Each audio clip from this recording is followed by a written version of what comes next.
Akibat seringnya tidur dan main bersama usai jam pelajaran sekolah di kos-kosan siswa, seorang guru sekolah menengah atas tega melakukan pelecehan terhadap 5 siswa didiknya. Oknum guru Martin Hadi Susanto ditangkap Satreskrim Polres Muara Enim lantaran telah melakukan tindakan pencabulan terhadap siswanya. Tersangka telah melakukan pencabulan saat menjadi pengajar paskibraka pada saat periode 2020-2022 di salah satu sekolah menengah atas di Kecamatan Gelombang, Kabupaten Muara Enim. Tindakan pelecehan yang dilakukan berawal saat tersangka menjadi pelatih paskibraka. Orang tua korban yang mengetahui hal tersebut melapor ke pihak yang berwajib. Tersangka yang kini menjabat sebagai PLT Kepala Sekolah di salah satu SD di wilayah Banyuasin ditangkap polisi tanpa perlawanan. Dari pemeriksaan sementara ada 5 orang korban yang melapor.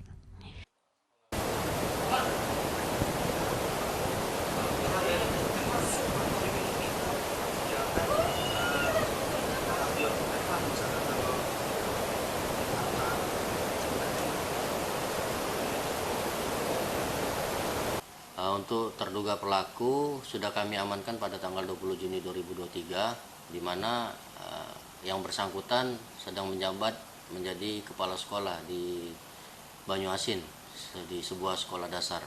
Awalnya ini berdasarkan laporan dari korban atau gimana?